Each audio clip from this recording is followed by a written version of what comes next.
जी। परेशान मत होना, इनकी हालत भी ऐसी ही है। हाथ पैर नहीं हिलाए, आपने ऐसा कहा, क्यों नहीं हिलाए?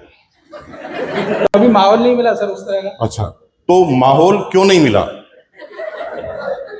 किसी की ऐसी कोई डांस नहीं किया, क्यों नहीं किया? तभी अचानक आपकी नजर खिड़की पे गई, खिड़की पे एक ब्लैक कोबरा सांप। पहले एक चीज को समझ लेते हैं, पहले कोर टीम क्या है और क्यों जरूरी है इसके अंदर, इस सिस्टम में कोर टीम का महत्व क्या है, थोड़ा इसको समझ लेते हैं, उसके बाद अपनी बात चालू करते हैं। देखिए, कंपनी का जो काम है ना, वो क्या है? कंपनी का काम है प्रोडक्ट की सप्लाई करना, समय पर एक सुंदर सा मार्केटिंग प्लान बनाना, समय पर आप लोगों को पैसा वितरित कर देना, समय समय पर नए इनोवेशन को लेकर आना सिस्टम में, और सिस्टम को तरलता के साथ चलाना, जिसमें किसी भी तरह के कोई भी चैलेंज हमारे फील्ड के अंदर ना आए। ये कंपनी का काम है। लेकिन अब आपका और मेरा क्या काम है? आपका मेरा काम यह है कि टीम में जितने भी चैलेंजेस हैं, जिन भी लोगों को इस सिस्टम को बिल्ड करने में किसी भी तरह की तकलीफ आती है, किसी भी तरह के झगड़े होते हैं, रिलेशनशिप खराब होते हैं, तो उसके आधार पर हम अपना एक एजुकेशन सिस्टम बनाएं। और उस एजुकेशन सिस्टम की शुरुआत यूनिक एजुकेशन सिस्टम से हुई, और यूईएस आरसीएम का एकमात्र एजुकेशन का सिस्टम है। बड़ी वर्ल्ड की कंपनी देखेंगे तो वहां 8-8, 10-10 एजुकेशन सिस्टम काम करते हैं, लेकिन आरसीएम की खास बात यह है कि यहाँ पर शुरू से लगाकर नीचे से लगाकर टॉप तक की पूरी लीडरशिप एक साथ है, और इसका नतीजा है कभी दो फाड़ हुए नहीं, हमेशा एक ही तरह का सिस्टम चला। अब यहां पर क्या हुआ था कि जितने भी सीनियर लीडर हैं, वो सब लोग मिलकर एक कॉमन प्लेटफॉर्म पर एजुकेशन का सिस्टम बनाते हैं, जिसके तहत ये सारे अनुभवी लोग जो अभी स्टार रूबी पिन पर पहुंचे हैं, या उनसे ऊपर की पिन पर पहुंचे हैं, इनके पूरे जीवन के अनुभवों को इकट्ठा कर जो जो भी गलतियां हमारे से हुई है, वो गलतियां अब आपको ना करनी पड़े। जहां जहां हमने सिर फोड़कर अपनी चोट लगाई, अब आपको फिर दोबारा सिर ना फोड़ना पड़े। उसके आधार पर सिस्टम का निर्माण हुआ, और सिस्टम पर आज पूरे हिंदुस्तान में यूनिक एजुकेशन सिस्टम की सेमिनार, मीटिंग, ट्रेनिंग्स होती है, और आज ये फंक्शन भी है। तो इस पे आप देखिए ऊपर लिखा हुआ है यूनिक एजुकेशन सिस्टम, है ना। तो ये यूईएस आरसीएम अलग अलग नहीं है, आरसीएम का एक पार्ट है यूईएस। यूईएस काम करता है एजुकेशन पर, आरसीएम काम करता है प्रोडक्शन पर, सिस्टम पर, और तरलता हमारे सिस्टम में कैसी बनी रहे उसके आधार पर। अब हमारा काम क्या है? हम फील्ड की समस्याएं कंपनी तक ले जाएं, और कंपनी जो करना चाहती है उसको फील्ड तक ले जाएं। ये एक पुल का माध्यम से हम काम करते हैं, और अक्सर ये चाहते हैं कि रोज और हमेशा टाइम टाइम पर नए नए कोर लीडर हमारी टीम में आते रहे। क्यों जरूरी है? इसलिए जरूरी है क्योंकि हर एक अंतराल का अनुभव अलग अलग होता है। हमने जब बहुत ज्यादा फील्ड पर काम किया था, उस समय हमारा अनुभव अलग तरह का था, उस समय के अलग तरह के चैलेंज थे, अलग तरह के प्रोडक्ट थे, अलग तरह के सिस्टम थे। और उसके बाद जैसे जैसे बदलाव आया, अभी भी बहुत सारे परिवर्तन है, और अगले 5-10 सालों बाद फिर परिवर्तन आएंगे। तो हर टाइम फ्रेम का लीडर हमारे पास होना चाहिए, ताकि उस समय की तत्कालिक चैलेंजों का हमें पता चले, और उसके आधार पर सिस्टम बनाया जाए। अभी नए नए बच्चे आए हैं, तो अभी बहुत जल्दी यूईएस की ऐप, जनरली 1 सितंबर में ऐप आ जाएगी आपके पास यूईएस की। और फिर आप क्या देखेंगे कि अभी तक तो आगरा में कोई सेमिनार हो रही है तो कोऑर्डिनेशन नहीं होता था। आगरा में मैंने भी सेमिनार दे दी, पता चला कि एक एक्स ने भी दे दी, वाई ने भी दे दी, जेड ने भी दे दी, और जब फंक्शन हुआ तो पता चला कि हॉल भी पास पास में है। अब ये कोऑर्डिनेशन क्यों? क्योंकि वो अंदर से नहीं चाहते थे ऐसा हो, लेकिन क्योंकि आपस में कोई कनेक्शन का सिस्टम नहीं था, इसलिए सब लोग अपना अपना काम कर लेते थे, जबकि हम 4 गुना ताकत लगा रहे थे। अब आप क्या देखेंगे कि एक सेमिनार अगर फिट हो गई आगरा में, तो दूसरी हो ही नहीं पाई। दूसरा, हिंदुस्तान में किस किस की सेमिनार कहां है, आपको एक प्लेटफॉर्म पर नजर आएगी। तीसरा, आपको जो पोस्टर के लिए इधर उधर भागना पड़ता है, कहीं पर भी कोई पोस्टर नहीं मिलेगा, पोस्टर भी सब ऐप में मिलेंगे। जब भी आप किसी सेमिनार को क्लिक करेंगे तो उसी पर आएगा डाउनलोड योर पोस्टर, और आप पोस्टर को भी डाउनलोड वहीं का वहीं कर पाएंगे, और सब कुछ आप एक प्लेटफॉर्म पर देखेंगे। अब एआई उसके अंदर काम करेगा कि एक सिटी अगर यहां है और अगर पास में टूंडला है, तो वो टूंडला की सेमिनार लेगा ही नहीं, एआई कलेक्ट कर लेगा कि 60 किलोमीटर के दायरे में इस डेट में कोई दूसरा फंक्शन नहीं होना चाहिए। तो ये सब नई जनरेशन की वजह से हो रहा है। चलो बातचीत चालू करते हैं, सीधा पॉइंट पे आते हैं। देखिए, कोई भी आदमी प्रयास कब करता है, पहले इसको समझो। प्रयास कब करता है? जब उसे लगता है कि मैं सफल हो जाऊंगा। जब हमें पता रहता है कि हम असफल होंगे तो हम वहां प्रयास नहीं करते। जैसे एग्जांपल, यहां से रेलवे स्टेशन की दूरी 10 मिनट की है, बाइक से अगर जाएं तो 10 मिनट की है। तो अगर 1 मिनट ही ट्रेन छूटने में है और 10 मिनट का रास्ता है तो आप प्रयास करेंगे? आप हार मान लेंगे, आप सोचेंगे कि यार ये अब तो ट्रेन मिलेगी ही।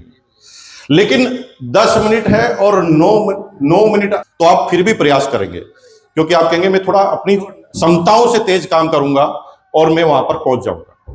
इसका मतलब कि जब हमें बिलीव होता है कि ऐसा होने से मेरे जीवन में परिवर्तन आएगा तो हम सीखने के लिए तैयार हो जाते हैं।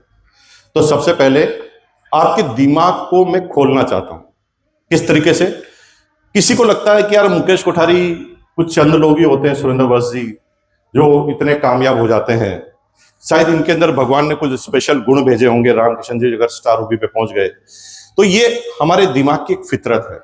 हम ये एनालिसिस कब कर पाते हैं? जब हम जीवन के अनुभव को ले लेते हैं, और जब बहुत ज्यादा प्रयास करने के बाद भी जब असफल होते हैं तो हमारे दिमाग में फिट हो जाता है कि सारे लोग सब सफलता के लिए नहीं होते। और जब हम ऐसा सोच लेते हैं तो हमारी कार्य क्षमताएं प्रभावित होना चालू हो जाती है, और फिर हमारे काम उस लेवल पर नहीं रहते जो शुरुआती लेवल के थे, और फिर हमें उतनी सफलता नहीं मिलती। तो पहले मैं बता दूं, ट्रेनिंग एक ऐसा माध्यम है जिससे एक व्यक्ति को मरने के लिए तैयार किया जा सकता है। हेलो, कामयाबी की बातें नहीं कर रहा हूं, उससे ऊपर। इसके लिए मरने के लिए अगर मैं सही तरह से मोटिवेशन दूं, मोटिवेशन नेगेटिव भी हो सकता है, पॉजिटिव भी हो सकता है। तो लादेन साहब मरने की ट्रेनिंग देते हैं कि तुझे कयामत की रात तक पहुंचना है, और अगर अल्लाह के दरवाजे पर तुझे पहुंचना है तो तुझे इतने लोगों को मारना पड़ेगा। और उस दिमाग की इतनी जोरदार फीडिंग होती है कि एक आदमी गोली मारते हुए भी मुस्कुराता है और गोली खाते हुए भी मुस्कुराता है। मतलब इस तरह से ट्रेनिंग होती है कि गोली जब अंदर जाती है तब भी वो मुस्कुराता है। तो जब कोई आदमी मरने के लिए तैयार हो सकता है, आप कैसे बिलीव नहीं करेंगे कि कामयाबी के लिए तैयार नहीं हो सकता? हमारे सही रास्तों की पहचान जिस दिन हो गई तो हम कामयाबी के लिए तैयार हो जाते हैं। और किसी चीज को अगर आप एग्जाम्पल से देखना चाहते हैं तो मैं आपको एग्जाम्पल दिखाता हूं तो समझ में आएगा पूरा। यहां पर कोई आदमी ऐसा जिनको नाचने में बहुत हेजिटेशन है, प्लीज प्लीज देखिए, देखो पहले तो आप लीडर हैं, एक दूसरे पे इशारा मत कीजिए, किसी को मोटिवेट मत कीजिए। आप नाचने में आपको हेजिटेशन है, जनरली आप नाचते नहीं होंगे कहीं पे भी, आइए मेरे पास आइए। अभी अभी अभी एक सिस्टम देखते हैं कि इनको नाचने से हेजिटेशन है और ये कभी नाचते नहीं, है ना? अब क्यों नहीं नाचते, इनसे थोड़ा सा समझते हैं। और जब हम किसी चीजों को समझते हैं तो उससे कई रास्ते निकलते हैं और हमें लगता है कि यार ये काम तो हो सकता है। तो भूपेंद्र जी हमारे पास हैं और भूपेंद्र जी नहीं नाचते, इनको हेजिटेशन है। और ये हेजिटेशन है तो इसका मतलब इनको, ये कभी जनरली नाचे नहीं होंगे, आगे होकर तो कभी भी नहीं नाचे होंगे, कभी भी नहीं। अच्छा, क्यों नहीं नाचे? प्रश्न नंबर 1। जैसे हेजिटेशन है, ये तो अभी वर्तमान में, ये हेजिटेशन चालू क्यों? प्रोसेस समझ रहे हैं? और ये कुछ भी आपकी तरफ देखते हैं तो जी परेशान मत होना, इनकी हालत भी ऐसी ही है। तो ये जबरदस्ती आपको डराएंगे ऐसे घूर घूर के, तो आप डरनो मत। इनको जब को खड़ा करेंगे तो इनकी हालत भी ऐसी कैसी होगी, तो ज्यादा टेंशन मत लीजिए। अपन सीधी सीधी बात करते हैं, कहां से चालू हुई है एजुकेशन? सर कभी मतलब हाथ पैर हिलाए नहीं, कभी कोशिश भी नहीं की। कभी हाथ पैर नहीं हिलाए? आपने ऐसा कहा, क्यों नहीं हिलाए? कभी माहौल नहीं मिला सर उस तरह का। अच्छा, तो माहौल क्यों नहीं मिला?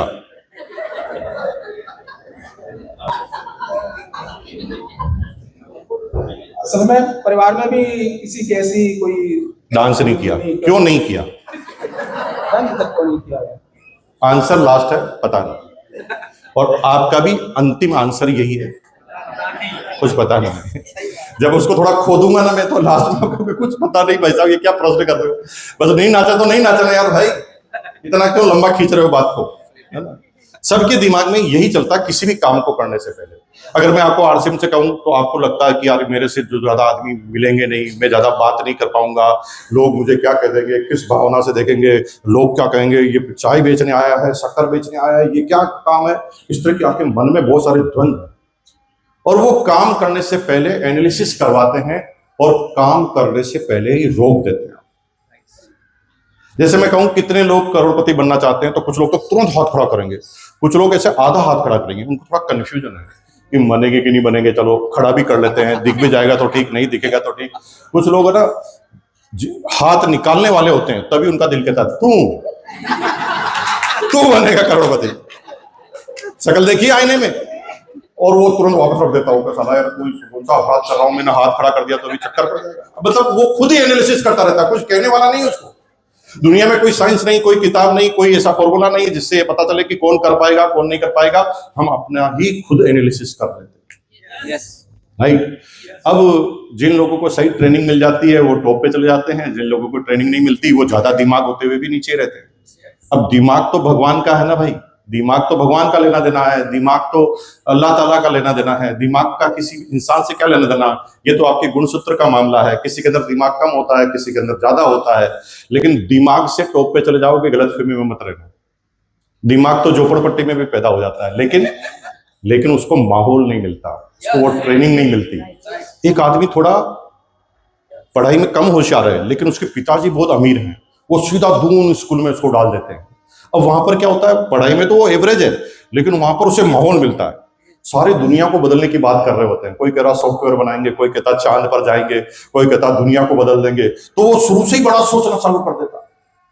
तो दिमाग कम होते हुए भी रिजल्ट ज्यादा होते हैं, और कुछ लोग दिमाग ज्यादा होते हैं वे भी केले का होलसेल कारोबार करते हैं। तो दिमाग से इसका कोई लेना देना नहीं है, ट्रेनिंग से लेना देना। तो भूपेंद्र जी आपने अभी बताया कि मैंने इतनी देर भाषण क्यों किया, मैंने फालतू का भाषण इसलिए किया क्योंकि आप थोड़ा फेमिलियर हो जाएं स्टेज पर। क्योंकि जब आप आए ना तो आपके दिमाग में फिट था कि मुझे 2 मिनट में बिठा देंगे। तो ये उसी माइंड सेटअप से आए थे, लेकिन जब मैंने बात करना चालू की तो उनको लगा ये भूल गए। फिर जब इनको लगा ना भूल गए, तो अब इनको ये पता ही नहीं कि कितनी देर खड़ा रहना पड़ेगा। अब जो ही इनको पता चला कि कोई समय सीमा नहीं है, तो ये रिलैक्स होना चालू हो गए। क्या पता उम्र भर, क्या पता 2 घंटे। और जो ही ये रिलैक्स हुए, इनकी बॉडी लैंग्वेज में परिवर्तन। और जीवन में जब भी हम कहीं रिलैक्स होते हैं तो हमारी बॉडी लैंग्वेज अपने आप बोलना चालू कर देती है। और जब हम एकदम नए नए किसी फील्ड में होते हैं तो घबराते हैं, स्टेज पर बुलाया तो एकदम दिल की धड़कनें धक धक करती है, सामने वाले क्यों घूर रहे हैं मुझे, इस तरह के मन में ख्याल आते हैं। तो अभी एकदम दिमाग में फिट कर लीजिए भूपेंद्र जी, इस पूरी ट्रेनिंग में 2 घंटे के सेशन में आपको वहीं खड़े रहना है। अब जितना मैं आपको इनको करूंगा ये उतने दिमाग से फिट होते जाएंगे, फिर इनको टेंशन नहीं रहेगी। फिर ये थोड़ी देर बाद तो कहेंगे ले तेरे को जो करना कर। दिमाग में प्रोग्रामिंग फिट हो गई कि कुछ हो ही नहीं सकता। तो जब कुछ हो ही नहीं सकता तो फिर आप किसी से डरेंगे ही। देखिए शुरू में मैं आपको कहानी सुनाकर डरा सकता हूं, लेकिन पहली बार में जो डर ज्यादा लगेगा, दूसरी बार कहानी में थोड़ा कम लगेगा।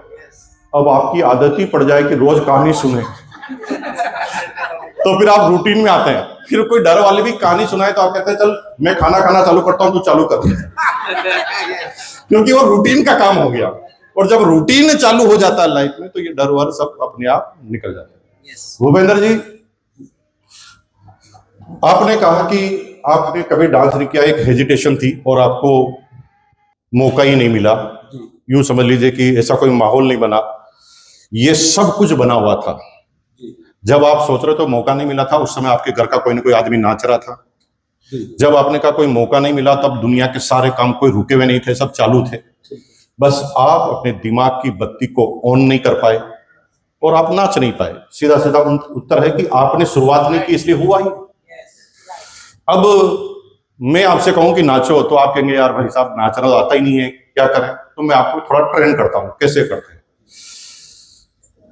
गौर कीजिए मैं क्या कर रहा हूं उनके साथ, और आपको थोड़ा हिट रहना है। इनको सिखाने के लिए आप आए हैं, इनके लिए कठपुतली नहीं है कि अपन डांस करेंगे और ये देखेंगे। हम दोनों गुरु हैं और जो हम इन दोनों को सिखाएंगे, है ना, सबको सिखाएंगे, उसी के हिसाब से आपको ट्रीट करना है। राइट। तो अब आपके दिमाग में फिट है, आपने कभी डांस नहीं किया। अब मैं आपको जो जो आगे से आगे बताता जाऊं, इंस्ट्रक्शन देता जाऊं, वो करते जाइए। सबसे पहले ये सोचिए माइंड में कि हम दोनों दोस्त हैं, कई सालों बाद मिले, एक कमरे में बैठे थे, हल्का हल्का म्यूजिक चल रहा था, थम्स अप खुली हुई थी, नाश्ता पड़ा हुआ था, पुरानी बातें चल पड़ी थी, बातों में मंगीन हो गए। तभी मुझे पता चला कि बारिश आ गई। तो मैंने कहा पड़ोस में बनाता है एक बहुत अच्छा पकोड़े वाला, भूपेंद्र भाई, मैं पकोड़े लेके आता हूं। लेकिन मैं बाय डिफॉल्ट, मेरी आदत थी, सबकॉन्शियस मन में मैं क्या होता, जब भी घर से बाहर निकलता था तो घर को बाहर से बंद कर देता था। तो रूम था, तो सबकॉन्शियस मन में मैं निकला बाहर, तो मुझे ध्यान नहीं रहा अंदर कोई है, मैंने बाहर से बंद कर दिया और पकोड़े लेना चला गया। अब आगे की सिचुएशन को भूपेंद्र भाई समझते। पकोड़े लेने चला गया, बाहर से मैंने बंद कर दिया, खिड़की खुली थी, खिड़की पर रेलिंग लगी हुई थी, खिड़की के अंदर कोई बड़ा चीज तो आ नहीं सकती, लेकिन बारीक बारीक चीजें आ सकती, राइट। अब आप गाना भी सुन रहे, सब कुछ चल रहा है, तभी अचानक आपकी नजर खिड़की पे गई। खिड़की पे एक ब्लैक कोबरा सांप आपके सामने फन मिलाकर आपकी आंखों से आंखें मिला रहा। विजुलाइज कीजिए कि ऐसा हो रहा है कि सामने वाला सांप जैसे यूं आपको दिख रहा घूर कर। अब आप सोच रहे हैं क्या करूं। फिर आपने सोचा कि मैं कर भी क्या सकता हूं। आपने गेट को खड़खड़ा के देखा तो गेट बंद, मजबूत लोहे का। अब आपने कहा कि यार बस एक ही तरीका है, इंतजार करें, थोड़ा टाइम पास करें जब तक दोस्त आ जाएगा। लेकिन इधर पकोड़े वाले ने कहा कि भाई साहब अभी मैं बेसन पिसवा के लाया ही हूं, अब रुकिए। वो लेट करता जा रहा है। अब हालत आपकी खराब हो रही है, दोनों को सिचुएशन का पता नहीं क्या होगा दोनों के साथ। तभी सांप में थोड़ा मूवमेंट आता। अब सांप धीरे धीरे आपकी तरफ बढ़ना चालू होता। जब ये बढ़ना चालू होता तो ये पीछे की तरफ जाते, थोड़ा एक एक कदम पीछे जाते हैं, लेकिन जाते जाते एकदम कॉर्नर आ जाता। अब पीछे जाने का रास्ता ही नहीं, लेकिन सांप की स्पीड चालू है। सांप आता ही जा रहा, सांप एकदम पास में पहुंच गया। अब इनको पता नहीं कितने समय में वो पकौड़ी लेकर आएंगे। अब ये बड़े टेंशन में है, पसीना। अब इनके पास एक ही ऑप्शन है कि ये टाइम पास करे जब तक वो व्यक्ति नहीं आए। अब सांप इतना चालाक है कि वो इनके अंगूठे को पसंद कर लेता है, पैर वाले अंगूठे को पसंद कर लेता है। अब पैर वाले अंगूठे पर सांप काटना चाहता है। अब सिचुएशन है, यहां से हिल नहीं सकते, आपके पीछे कॉर्नर है, दोनों तरफ दीवार है ऐसे, ठीक है, पीछे कहीं जा नहीं सकते। सांप इस एंगल पर है और सांप, ये पैर सांप है, मैं समझ लीजिए, ये आपको यहां मारने की कोशिश करता। तो आप क्या करोगे? यही करोगे ना, यही करोगे, करो। अब ये मानो कि मैं सच्ची में सांप हूं। अब मैंने समझ लिया कि आप इस पैर से बहुत स्ट्रांग है, तो सांप भी होशियार है, वो कहता मैं इस पैर पे मारूंगा। अब दोनों पैर जब भी जमीन पे टिकेंगे मैं मार दूंगा। तो मैं इधर मारता हूं तो क्या करोगे, और इधर मारता हूं तो क्या करोगे? पीछे ज्यादा मत जाओ, पीछे कुछ है ही नहीं जब तो, यानी इस पैर को ऊपर ही कर सकते आप, पीछे ले जा नहीं सकते, पीछे तो जगह ही नहीं। तो ऐसे करो, तेज तेज करो, तेज तेज करो, तेज तेज करते जाओ, करते जाओ, करते जाओ, करते जाओ, करते जाओ, करते जाओ, करते जाओ। स्टेप वन कंप्लीट कि सांप जो है फन मार रहा है और ये पैर को बार बार ऊपर नीचे कर रहा है। दिमाग में फिट है, सांप ये नाच नहीं रहे। आपकी फिर समझदारी के लिए बता दूं, आप ये मत समझ लेना नाच रहे हैं। ये बेसिकली इस सिचुएशन में फंसे हुए हैं और ये पैर को टाइम पास कर रहे हैं, जितनी देर हो सके उतनी देर तक यूं कर रहे हैं ताकि तब तक दोस्त आ जाए। अब हुआ क्या, साइंस के विद्यार्थी और आपको जीव को देखकर पता चल जाता है कि किस कैटेगरी का है। तभी एक मादा एनाफिलीज मच्छर खिड़की में प्रवेश करता है। ये मच्छर का काट जाने का मतलब मलेरिया होने वाला है। अब इनके पास कुछ समझ में नहीं आ रहा क्या करें, लेकिन मच्छर ने भी देखा कि टारगेट सिंगल है, आज इसके सिर पर काट दे। उसने टारगेट बनाया यहां का। अब माइक दे दीजिए मुझे। अब यहां पर अगर मच्छर, पीछे तो जा ही नहीं सकते, वो नीचे चालू रखना है, वो तो बचना ही जरूरी है। अब मैं यहां मच्छर काटता हूं तो आप क्या करोगे, सच बताओ? ऐसा करोगे तो वापस आ जाएगा। तो मच्छर कोई बहुत बड़ी चीज थोड़ी, मार भी सकते हैं। तो मच्छर कैसे मारते हैं? ऐसे मार सकते हैं, और दोनों हाथों से मारेंगे, देखो यहां पर बैठने के बाद मारोगे तब तक तो काट जाएगा, तो आप हवा में क्यों नहीं मारते इसको? हाँ मार सकते ना, मारो। अब नीचे वाला भी ध्यान रखो, वो तो है। चलो पैर को ऊपर करो, हाँ यस, करते जाओ करते जाओ। अब मच्छर भी मारो, मच्छर भी मारो। अब क्या हुआ, सिचुएशन समझते हैं, माइक पकड़िए। सिचुएशन समझते हैं कि ये डांस नहीं कर रहे हैं। पहले तो मैं आपको पहले गलतफहमी के लिए बता दूं कि डांस नहीं कर रहे। अब हुआ क्या, लाइट चले गई, म्यूजिक बंद, और ये ऐसे ऐसे कर रहे हैं। तभी अचानक लाइट आ जाती है और म्यूजिक ऑन हो जाता है। उस समय भी वो यही कर रहे हैं। अब खिड़की के बाहर से एक आदमी निकल रहा है, इनको देख रहा है, तो क्या सोचेगा बताइए? क्या कर रहे डांस? वो तो मच्छर मार रहा है, लेकिन वो सोचेगा क्या? तो हमारा डांस कैसा होता है भाई? ऐसे ही तो डांस होता है। ज्यादा अच्छा डांस होता तो आप फिल्म में नहीं होते, है ना भाई? आप डांस नहीं करना जानते इसलिए तो घर पे कर रहे हैं, राइट? मैं इसलिए नहीं करता क्योंकि मुझे नाचना नहीं आता, पता है नाचना नहीं आता। नाचना आता तो फिल्मों में होता। तो पहले तो दिमाग में फिट करो कि जिसको नाचना आता वही नाचता है। अरे नाचना आता तो नाचने के पैसे मिलते, तुम्हें मिले कभी? इसका मतलब नाचना, इसका मतलब है जिसको नाचना नहीं आता वो भी नाच सकता है। इसका मतलब तो यही हुआ कि जिसको नाचना नहीं आता वो भी नाच सकता है। अब बाहर से जो भी निकला वो देख रहा है कि ये डांस कर रहा है, अंदर से इनका हृदय जानता है कि ये क्या कर रहा है। दोनों गलतफहमी में, एक सोच रहा डांस कर रहा है, ये सोच रहे साला मैं सांप से बच रहा हूं। ठीक है, यस। ये हुई पहली कहानी, हेजिटेशन खत्म। जब हम रूटीन में आते हैं, आपने कभी डांस किया नहीं इसलिए हेजिटेशन। कभी आपका सच्चा यार अगर धक्का दे देता ना